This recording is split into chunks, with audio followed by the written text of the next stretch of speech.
Hello everyone, how are you all? I hope you must be doing fantastic. This is me Khan Raswani. Welcome back to my channel. So those who are new, please subscribe my channel and hit the bell icon over there. Student, हम इस video में discuss करेंगे meristematic tissue and permanent tissue के बारे में differences.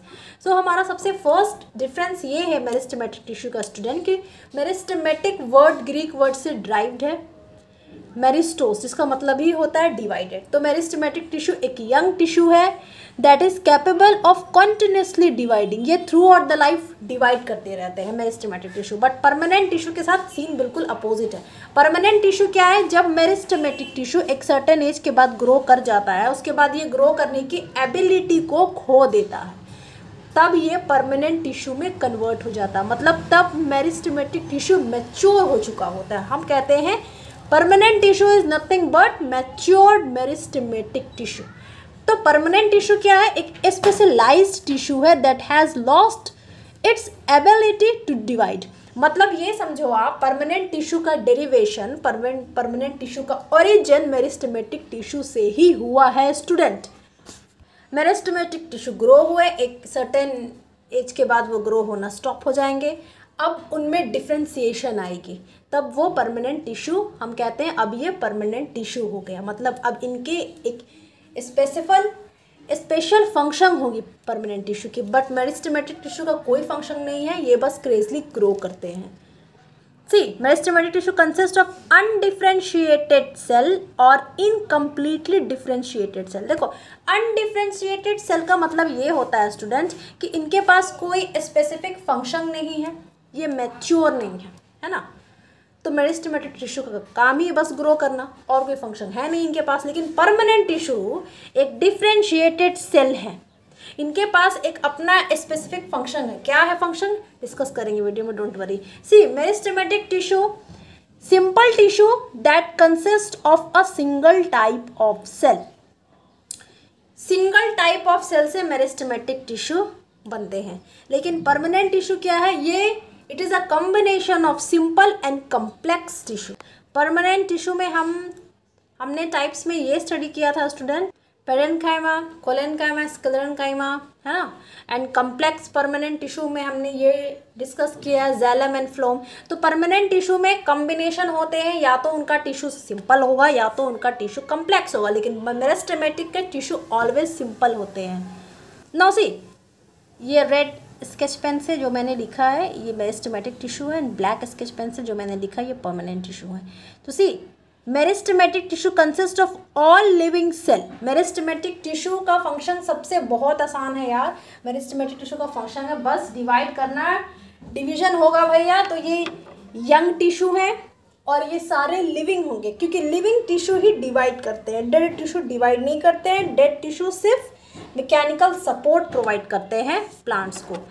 तो meristematic tissue के पास living cell होंगे, लेकिन परमानेंट टिश्यू के पास कॉम्बिनेशन होगा स्टूडेंट. ये लिविंग सेल भी इनके पास होगा और इनके पास नॉन लिविंग सेल भी होगा. नॉन लिविंग सेल से हम क्या समझते हैं? तो देखो, परमानेंट टिश्यू के टाइप्स हमने पढ़े थे, simple permanent tissue, complex permanent tissue अपने लास्ट वीडियो में. तो सिंपल परमानेंट टिश्यू में स्टूडेंट 3 टाइप्स हमने स्टडी किया था, स्क्लेरेन्काइमा, कोलेन्काइमा एंड पेरेन्काइमा.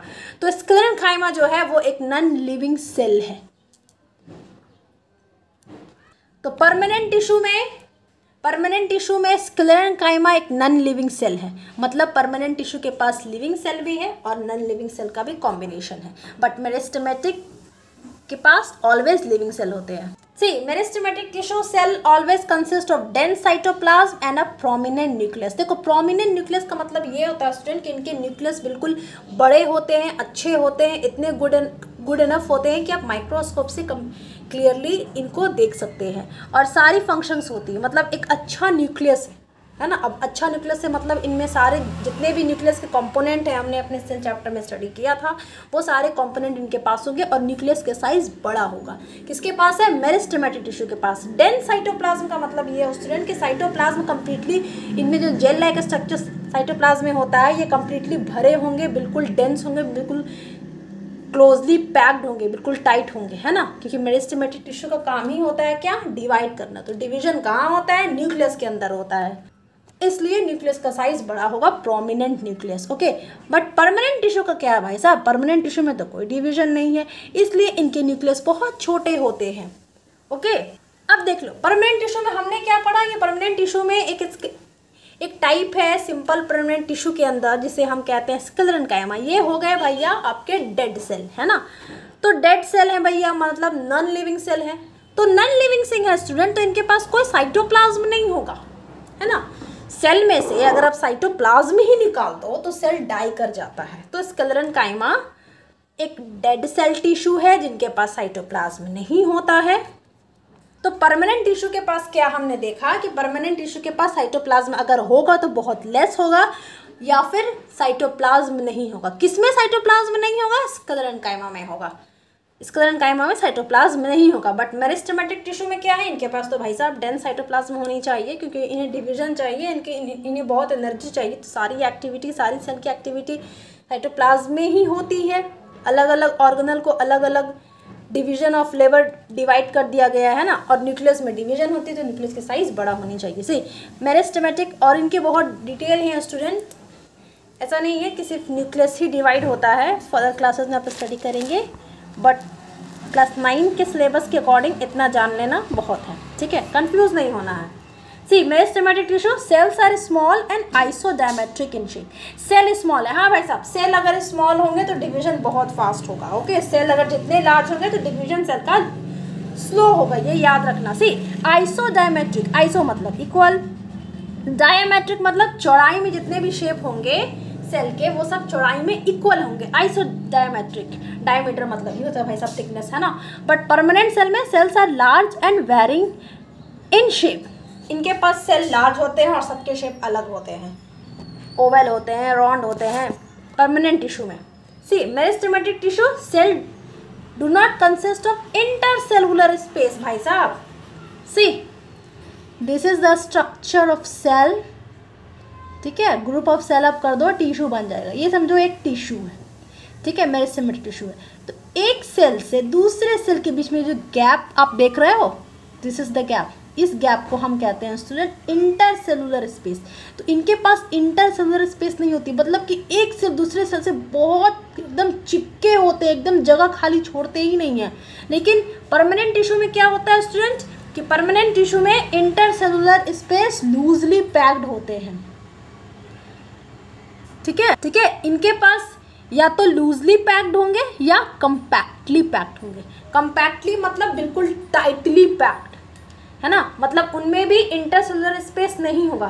देखो कंफ्यूज मत हो, मेरिस्टेमेटिक टिश्यू में हमने क्या पढ़ा कि इंटरसेलुलर स्पेस बिल्कुल नहीं होंगे, ठीक है। मेरिस्टेमेटिक टिश्यू में मतलब एक सेल से दूसरे सेल में जो डिफरेंस है स्टूडेंट, ये समझो क्लास 9 में भी आपने स्टडी कर चुके हो, केमिस्ट्री के 4th चैप्टर में इंटरसेलुलर स्पेस के बारे में आपने पढ़ा सॉलिड लिक्विड गैस में। तो सी ये जो वॉइड जिसे हम बोलते हैं बायोलॉजी के लैंग्वेज में, वॉइड स्पेलिंग प्लीज चेक कर लेना, ठीक है। तो इस स्पेस को, ये सब सेल है, these all are the cell, ये स्पेस कम होते हैं। परमानेंट टिश्यू में क्या है, ये स्पेस कम भी हो सकते हैं, है ना, या फिर बिल्कुल थोड़ा थोड़ा डिस्टेंस पे होंगे, लूजली पैक्ड होंगे।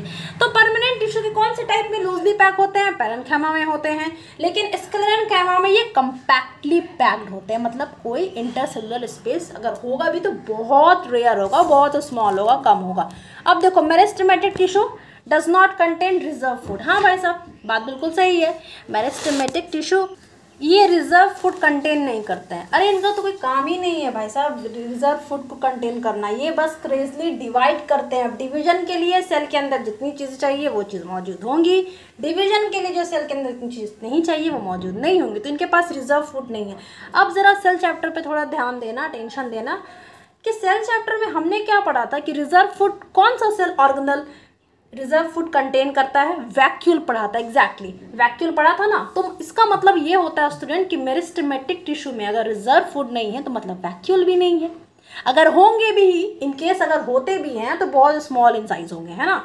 तो इससे एक बात, एक चीज़ हमने ड्राइव कर ली कि मेरिस्टेमेटिक टिश्यू में वैक्यूल एब्सेंट है, अगर होंगे भी तो स्मॉल इन साइज, क्योंकि it does not contain reserve food, है ना, इन्हें बस डिवाइड करना है। बट परमानेंट टिश्यू में क्या होते हैं कि some cells like parenchyma contain reserve food in the form of starch. Permanent tissue के टाइप है स्टूडेंट्स पेरेन्काइमा, वो रिजर्व फूड कंटेन करते हैं in the form of starch. अब ये रिजर्व फूड कंटेन करेंगे, है ना। परमानेंट टिश्यू, देखो परमानेंट टिश्यू का फंक्शन क्या होता है स्टूडेंट, कि ये इन्वॉल्व इन फोटोसिंथेसिस, ये फोटोसिंथेसिस प्रोवाइड करते हैं प्लांट को, मैकेनिकल सपोर्ट भी देते हैं, स्टोरेज भी करते हैं, फूड स्टोर करते हैं, रिजर्व फूड स्टोर करते हैं, प्रोटेक्शन प्रोवाइड करते हैं, है ना। तो जहाँ पर बात हो गई भाई साहब रिजर्व फूड की स्टोरेज, तो मतलब वैक्यूल्स होंगे, अब वैक्यूल्स होंगे तो लार्ज होंगे, है ना। तो मतलब परमानेंट टिश्यू में look here, see meristematic tissue vacuoles are absent और small, permanent tissue vacuoles are large.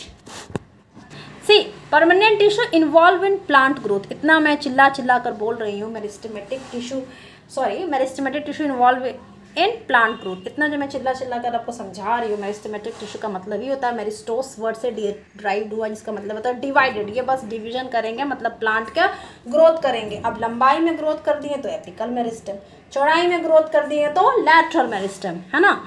But permanent tissue एक स्पेशलाइज्ड सेल है, इनके पास फंक्शन इन्हें डिवाइड कर दी गई है प्लांट की, कि भाई साहब आपको फोटोसिंथेसिस भी करना है, आपको मैकेनिकल सपोर्ट प्रोवाइड करना है, आपको तो प्लांट के लिए खाना रिजर्व में भी रखना है और प्लांट को प्रोटेक्शन भी प्रोवाइड करना है, ठीक है।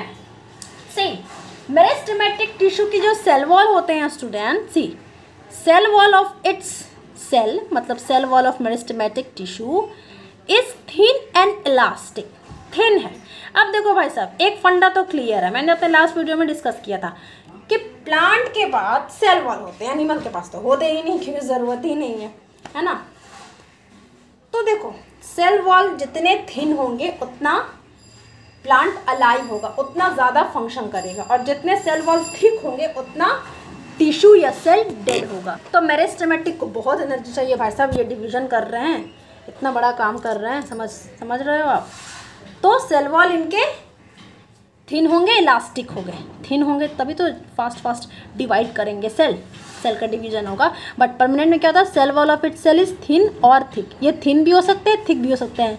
तो थिक का मतलब क्या है, मैंने क्या बोला कि जितने ज़्यादा थिक होंगे उतने डेड सेल होंगे। तो परमानेंट टिश्यू के पास याद करो डेड सेल कौन है, स्क्लेरेन्काइमा डेड है, मतलब स्क्लेरेन्काइमा के सेल वॉल डेड होंगे, मतलब थिक होंगे। आई होप चीज़ें क्लियर हो रही होंगी। अब देख लो, हमने अपना जब सेल चैप्टर स्टार्ट किया था तो हमने स्टडी किया था कि सेल को दो कैटेगरी में डिवाइड किया गया है, eukaryotic cell and prokaryotic cell, on the basis of nucleus के साइज पे या फिर प्रेजेंस ऑफ न्यूक्लियस या एब्सेंस ऑफ न्यूक्लियस पे, है ना।